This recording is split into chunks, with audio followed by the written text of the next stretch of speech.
We're in this section where Jesus is going to deal with various issues. And we're going to see first there's a test that he has to deal with when the Pharisees come to him, and it's going to be about divorce.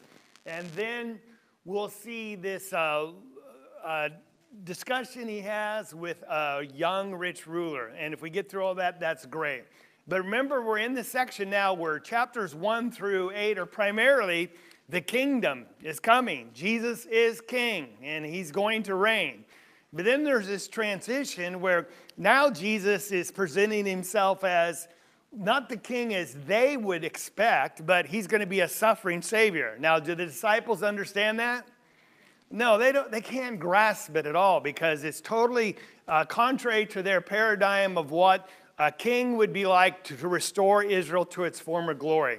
And so, yet Jesus continues to grow in his popularity, and with increase in success, what always comes with that? Would you get opposition? All right.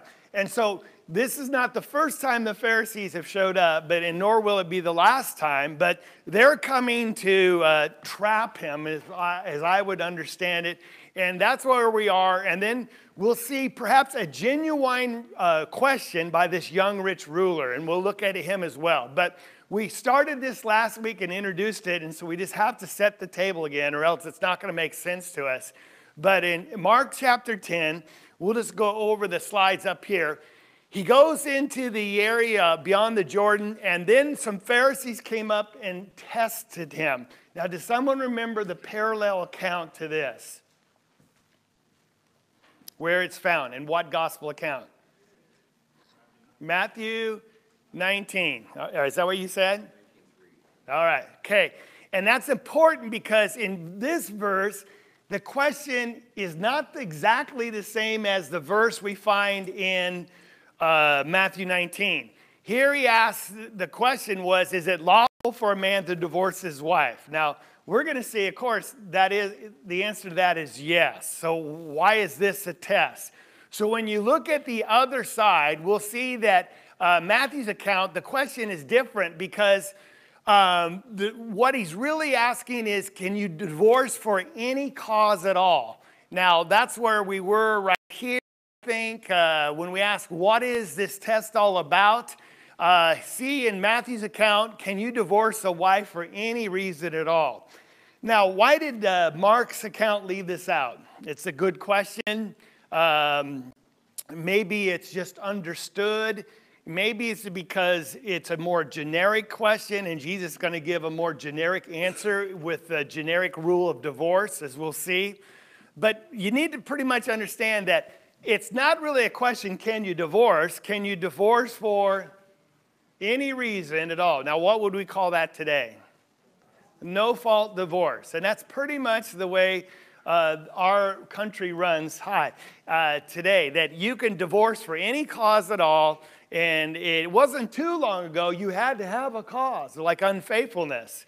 And so that would be the question. And so any cause, any type of accusation you can make against a spouse. And so the question then that we left with was, why is this a test? You know, why is this a trap? Now, again, we made this argument that this is not an honest question they're asking. You remember that they're contesting him with this question, trying to set him up so he could turn the crowd against him. They're trying to turn the tide. Now, we have to understand some background, and look with me in Deuteronomy chapter 24, because they're going to appeal to this, and so we have to be familiar with it. I know most of you are, but let's read it anyway. Luke 24, Moses already talked about divorce. Now, why this is understanding, or is important for understanding, is Jesus was a Jew.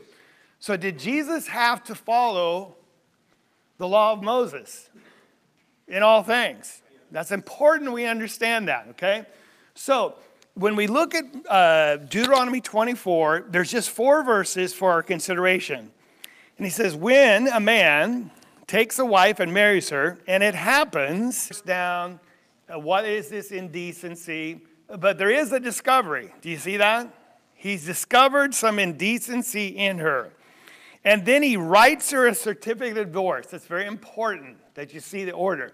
Discovery, and now he writes her a certificate of divorce, and then he puts it in her hand and sends her out. Discovery, certificate, and then sending her away.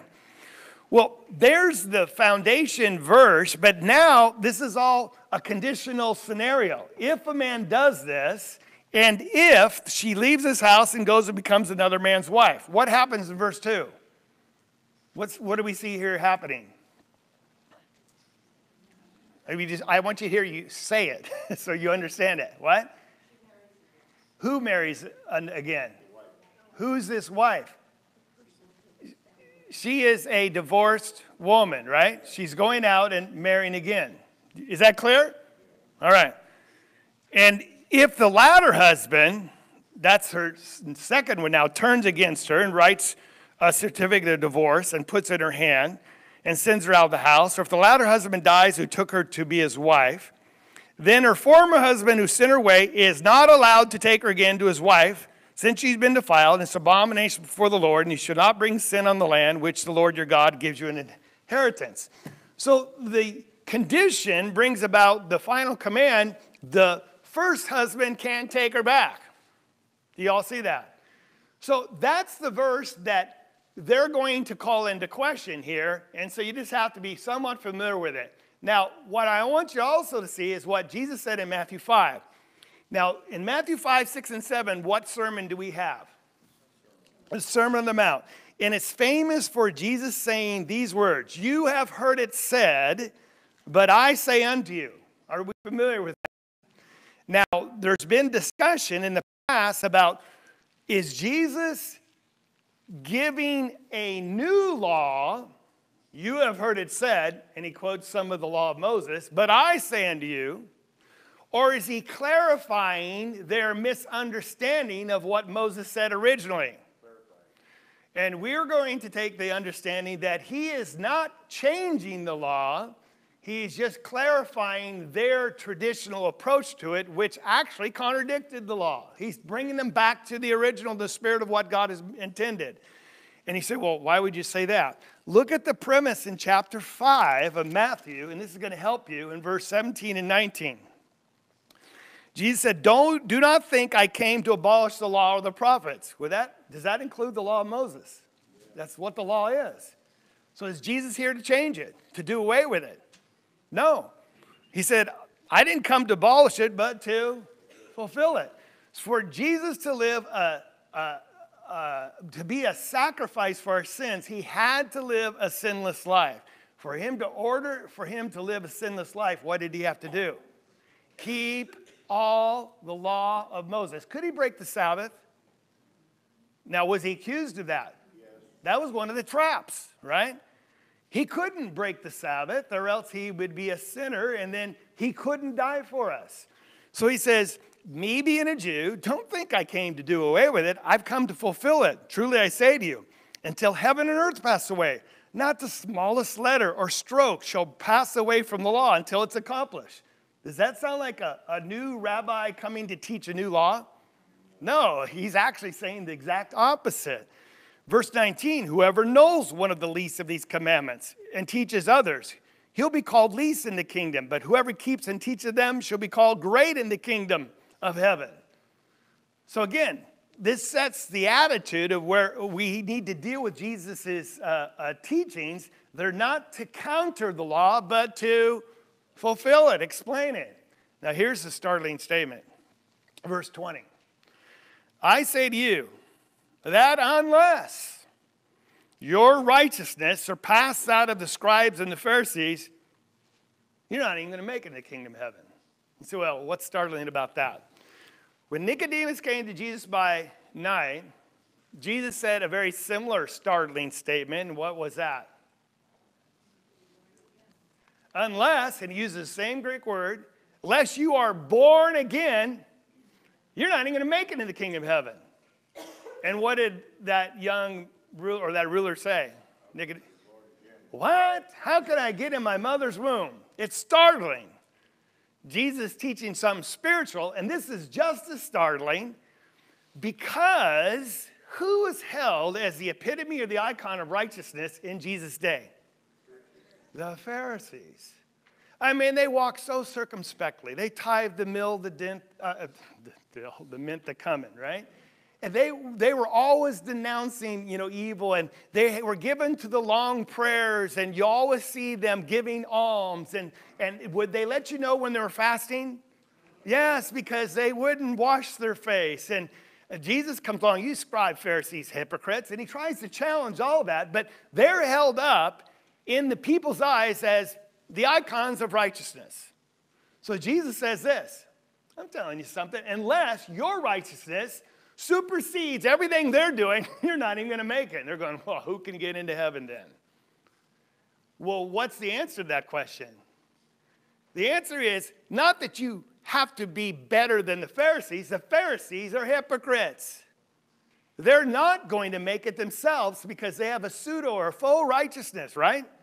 It's based on the traditions of men. Now, when you understand that, you're going to help us understand this attitude when they come to him and they say, okay, is it lawful to divorce? Are they really interested in the answer to that question? No. Or are they just trying to trap Jesus? All right. So they say, well, where's the trap?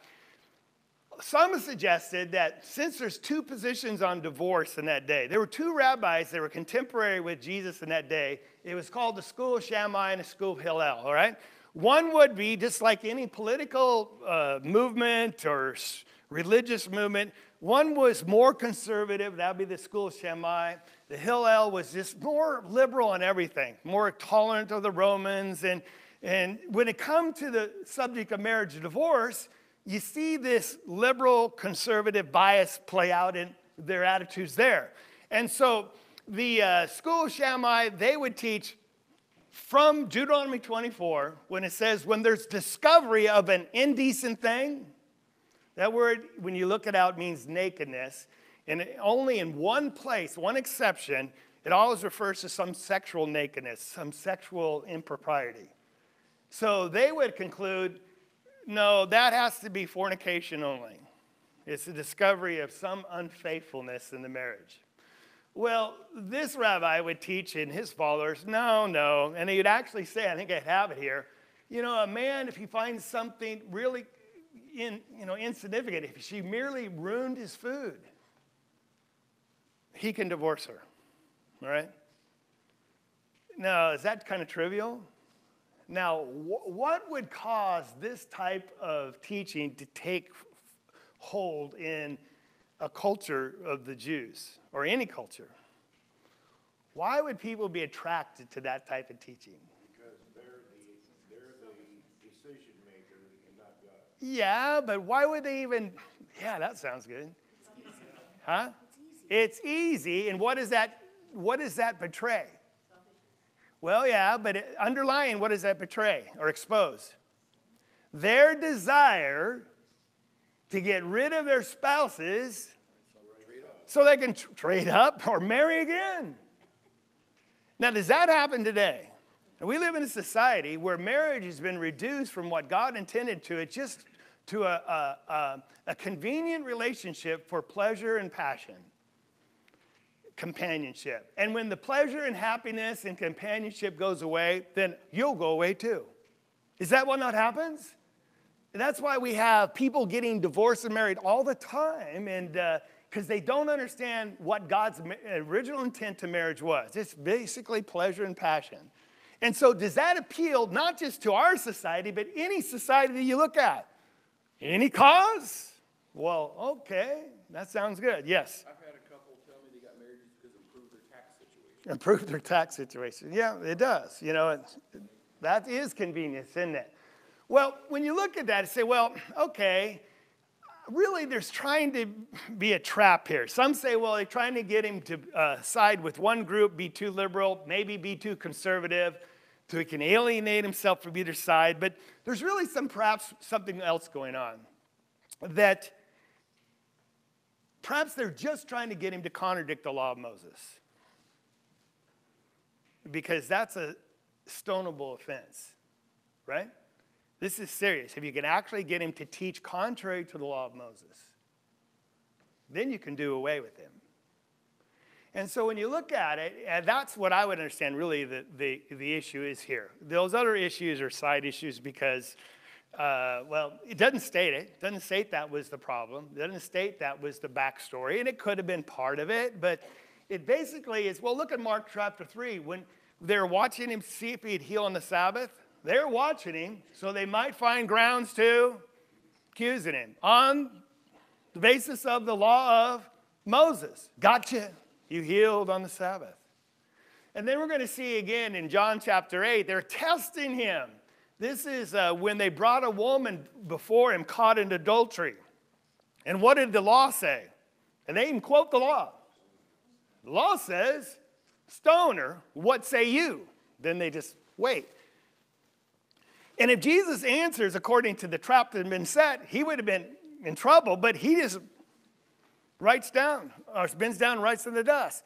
See, they're just trying to accuse him. And so that's what I would think is going on here, that they're just trying to get him somehow to contradict Moses himself. So here's what he does. And this is just shows just the wisdom and the divinity of Jesus himself. He asks or answers the question with a question. Looking for my glasses, they're in my pocket. So next time you guys see me looking for them, just say, Jack, look in your pocket. And this is a great way to deal with people that are not really looking for truth, that are just trying to be obstinate. Answer a question with a question. And sometimes just ask for clarification, especially when they make an accusation. Like, well, what do you mean by that? Well, and Jesus does something very similar. So we look in the text in verse 3. He answered and said to them, notice this is his reply. What did Moses command you? So verse 4, they said, Moses permitted a man to write a certificate of divorce and send her away. And what text are they calling forward here? Deuteronomy 24, okay? And if you run your reference, that's what it'll say. There's no other place in the Old Testament that has this similar wording except for Deuteronomy 24. So Jesus comes back in verse 5, said, well, because of your hardness of heart, he wrote you this commandment. So we got to break these things down so we can understand it. So what did Moses command you? That word command is just what you would understand it to mean. It's just a directive by God itself. Here's what you are to do, all right? They said Moses permitted. Now that's interesting. The question is, what did God command? They come back and say, well, Moses commanded. No, they say Moses what? Permitted, all right? That word is to give liberty, to allow, to suffer. Remember in Mark chapter 5 we already read, what did the evil spirits ask of Jesus? Permit us to go into the swine. See, they were subject to God himself, Jesus in the flesh, and they had to have his authority before they could go into this pig. So does permission imply authority? Can you give permission if you don't have authority to do so? No. And so when God gives you permission, is it okay to do it? When God tells you to do something or gives you permission, is he compromising his moral or righteous values? Would he ever do that? And people said, well, please, please, please, this is one time. Would God ever permit you to do something that compromises truth? No. So permit never means allow someone to sin or do something wrong. Would you agree with that when it comes from God? Now, that's why I'm making this a discussion, because sometimes we don't have the same attitude towards God's word and the respect for authority that even the Jews did, the Pharisees. Because the question was, let me go back to the question. What was it? I thought I had it right there. Well, I'm sorry, I have it right there. What did Moses command you? And they said he permitted us. And then I want you to see the next one. Jesus, what does he say? because of your hardness of heart, he wrote you this commandment. All right, so go back to Luke 24. In verse 1, if a man marries, he discovers an unseemly thing. He writes her a certificate of divorce, and then he sends her away. Then she marries again, and then he dies or divorces her. Then comes the command, right? What's the command? You can't take her back. Is there a command, write her a certificate of divorce? But they call it what? Jesus asked, what did Moses command you? They said, he permitted us, and he said, he gave you this command. So is that a command? Well, it is. You're shaking your head. Jesus said it is a command. This is what's interesting about Scripture. Something that is subtle to us is authoritative when you understand really what's going on. I'll give you an example. John, Jesus said, before Abraham was, I am. That's just a subtle use of a verb to put it in the present tense. But what do we learn authoritatively from that? That subtle use of a verb. What do we learn? That what? That he is God because he's timeless. He lives before Abraham. He is the I am. Do you see that? Now, it's just a subtle thing, but it's an authoritative declaration. I am God. And so when Moses permits something, do you have authority there? That's what I want you to see. It is binding. It gives you the right to do it. Permission from God. Even though it's just a conditional scenario he's setting up. And so they took this, all right, wow, all I have to do to get rid of my wife is write her a bill of divorce and then send her out. Well, no, they skipped something. What was the part they skipped? Discovery of indecent. And they're going, well, yeah, that's really our question. Can that indecent thing just be anything that we just drum up because we want to get rid of her? And why would you want to get rid of her? What's the underlying premise? What? To marry again. Exactly. Because as long as you're happy with her and there's no one else that you got your eye on, will you keep her for convenience sake? See, back in their day, women were more of a possession than they weren't treated like they ought to have been. They didn't have rights to entitlement to property. They could not even sue for divorce themselves. And so here this man would be thinking like, all right, but whoa, just mess up and I'll divorce you and I'm going over here. But as long as you divorced and married that new lady, are you committing adultery? Why aren't you committing adultery if you divorced your wife? Because you're not married, right? That's what they're thinking. You with me? Now, if I just go take that other woman on the side, which happens in this culture a lot, happens today too. So you're married, but you have this mistress on the side. What is that called? That's adultery. Do you have to be married to commit adultery? I mean, that's obvious because the word fornication is a generic word for any sexual activity. Adultery is a specific kind of fornication. So now I want you to see the picture. I hope it makes sense to you. They're coming to say, hey, can we divorce our wife for any cause so we can go marry this other one? You said, well, what did Moses tell you? He said, well, write her a certificate of divorce. Implying, as long as we do that, we can send her away. And he said that because of the hardness of your heart. Isn't that what it says? Okay, now, hardness of heart, what does that imply to us when you hear that word? When Jesus said, because the hardness of your heart, what does that imply to you? Wrong. Unwillingness, stubborn, rebellious. We think of Pharaoh. He hardened his heart and refused to let the people go, right? And there are times that word is used, especially in the Old Testament, but when it's used in this context, it doesn't necessarily mean that. And that's what we have to understand. Because would God permit, i.e. what? Command, authorize something that is sinful? Would he? Because if you take this, he commanded you to do this because of the hardness of your heart. He really didn't want to, but he compromised. We're impugning God, aren't we? Do you understand what I'm saying? So you cannot interpret or understand this hardness to be a compromise. That God's weakening and said, okay, it shouldn't be this way, but I'll let you this time, right? No, it has to mean something else. What could that be? Yes. Just a clarification, Jay. What was the trap they were trying to spring? In other words, Jesus said, yeah, as long as you write that certificate, you're good.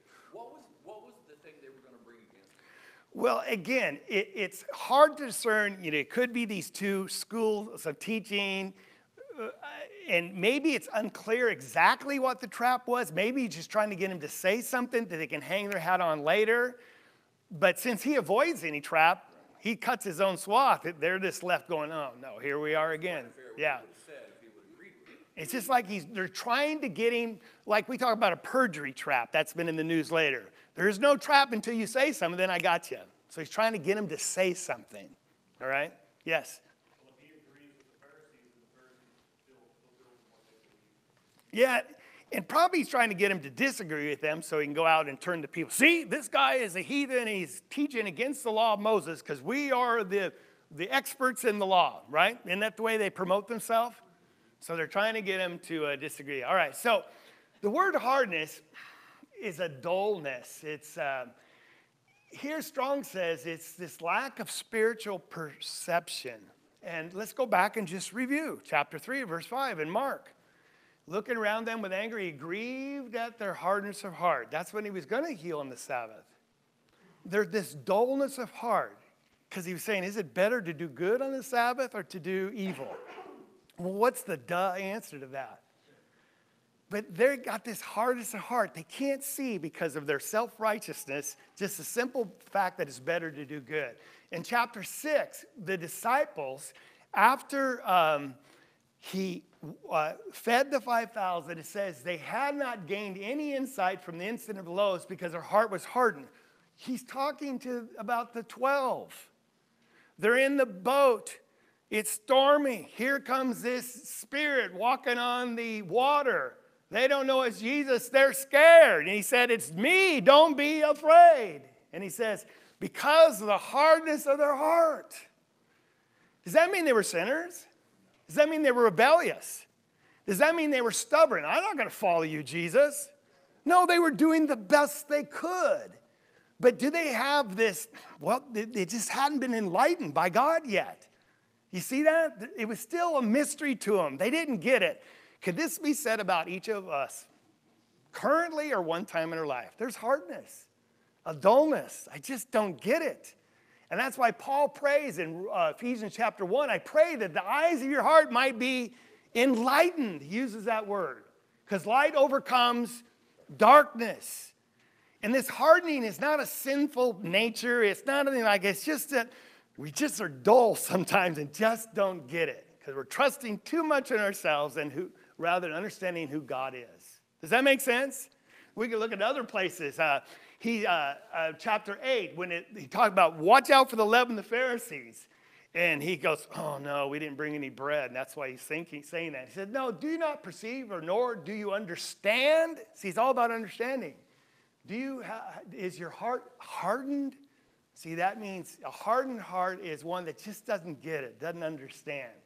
And so in chapter 16, later in this book, we'll get there, when the women report that Jesus was raised from the dead, they didn't believe because of what?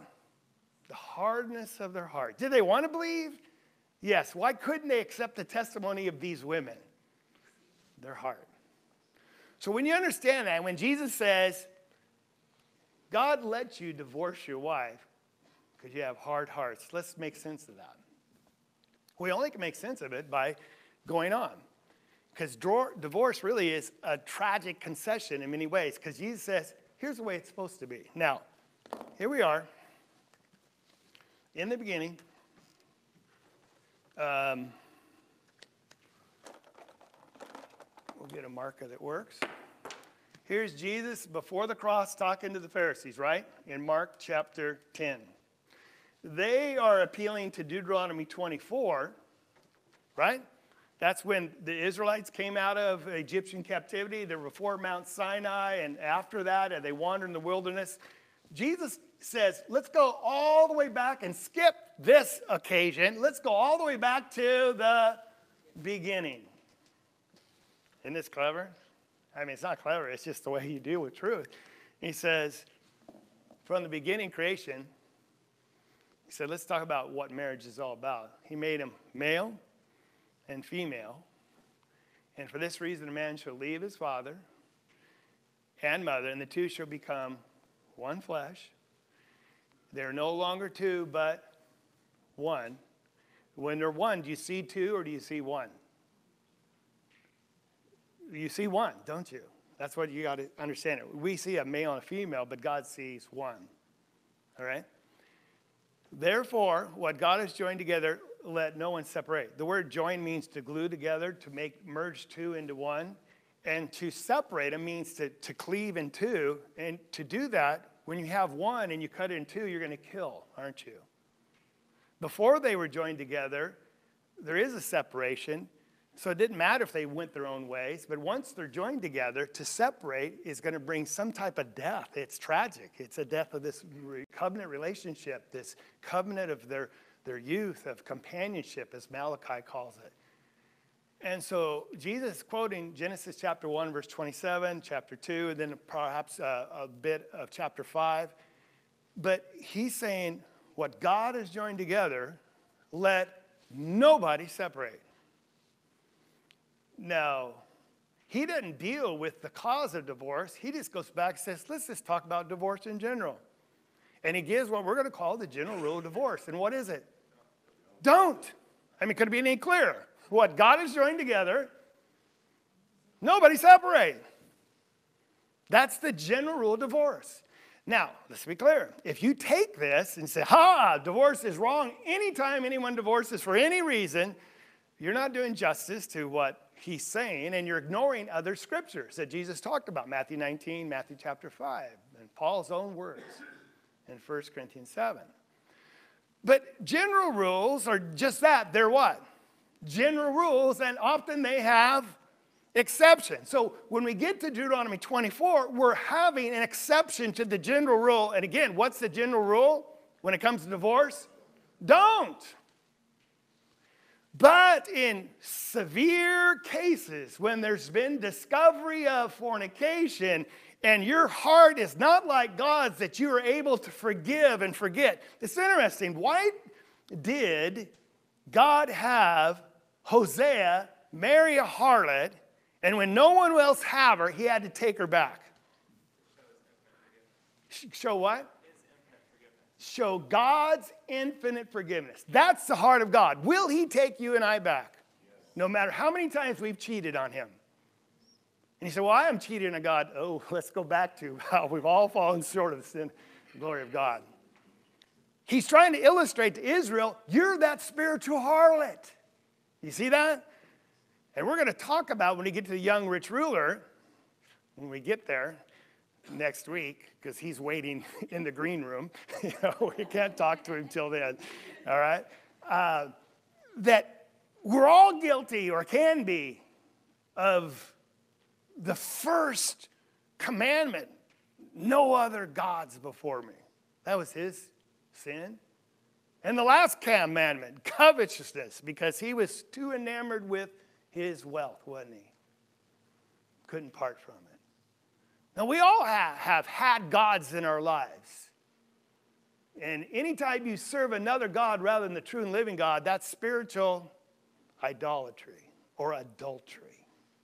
All right? Yes?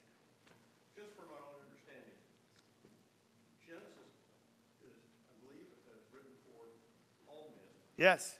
Deuteronomy is written for the Jewish people, and does that end at the cross for the Jewish people? Well, yes and no. And I'm going to defer on that question right now, because we have to stay to the context here, because we are talking amongst Jews. They are appealing to the law of Moses. They are obviously under that.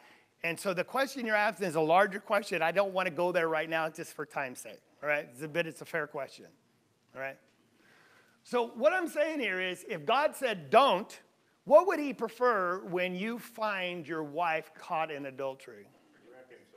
Reconciliation. Would you accept that? But since it's such a traumatic blow to that one flesh relationship, he understands it's so tragic. Sometimes people, because of their immature heart, are we all unlike God that way? Not have the capacity to forgive and forget? Because he understands that I authorize you, it's not compromise, I command you, if you want to put her away, write her certificate of divorce after the discovery. What's that? That's the hardest heart. I'd prefer you not, but I understand you're not like me, and sometimes you just have to do it. Not a compromise. Do you understand what I'm saying? All right. I'll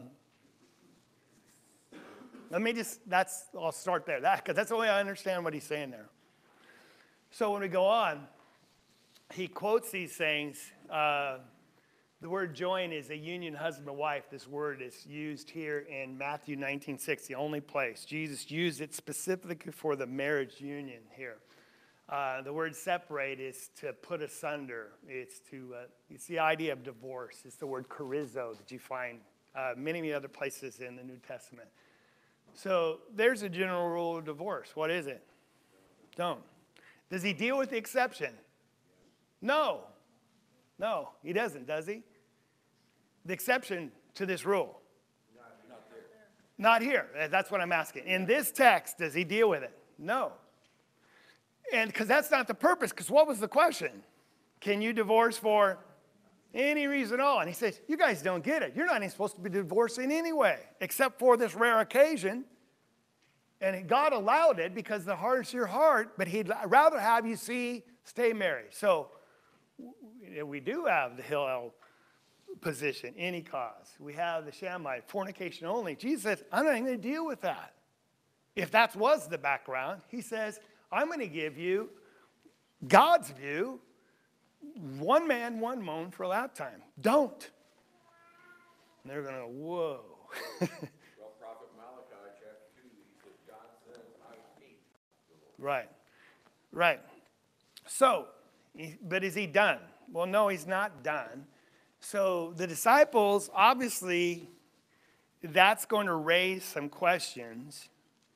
And just like I'm sure there's questions in your mind right now, because of the implications of this statement that he made. So verse 10 through 12, and in the house the disciples began questioning him about this again. So he gives some further teaching in verse 11 and 12. And I love this text because it does not deal with the exception, because you cannot understand the exception to the rule until you first understand the rule. And a lot of us, we just want to go to the exception. Well, when can you divorce? No, let's understand the rule first. Then you can understand the exception. So all we're going to do is talk about the rule. And he said to them, whoever, is that a pretty broadcasting net? Whoever divorces his wife and marries another woman commits adultery against her. And if she herself divorces her husband and marries another man, she is committing adultery. First, some cursory observations. I already said that a woman could not divorce her wife under the law of Moses. Things that had changed over time, especially under the Greek culture, they allowed women to divorce. Who was Mark writing to, most likely? Jew or Gentile? Gentile, Greeks. And so they were seeing this happening. So that's why he'll mention a woman divorcing her husband, all right? Because he's accommodating that that cultural reality. But here's what he says. He says, does this statement include the exception of when you discover fornication? Does this statement include that? So he's talking about all divorces except for fornication, right? Does that make sense? Every divorce where there was not some sexual unfaithfulness. Now, how many divorces is that? Every other one. Does that make sense? And you have to understand that. So he says, here's a guy, and I just try to make it as simple as I can, and he's married to this woman, And they had long dresses, but you'll suffer with me, right? And so here we have male 1 and female 1. And he sees female 2 over here, right? Now, can he just take her as his wife? Why? Because he's married. What would that be if he takes her as his wife? So what does he say? Moses commanded me to write her a certificate, send her away, and once I write her that get, that's a Jewish get that freed her from this relationship, now I can go over and marry her, and it's not adultery. See their thinking? Jesus says, whoa, let's deal with that. Whoever divorces his wife, gives her a certificate or not, and marries another, you have just committed what? How can he say that? But how can he say it's adultery? He's not married. Whoa, who's he married to if you guys are so smart? He's married to what? Female 1? But he divorced her. He did it according to the civil law that was in place, but was their cause discovery? So how does God still view the two? Married. Does that make sense?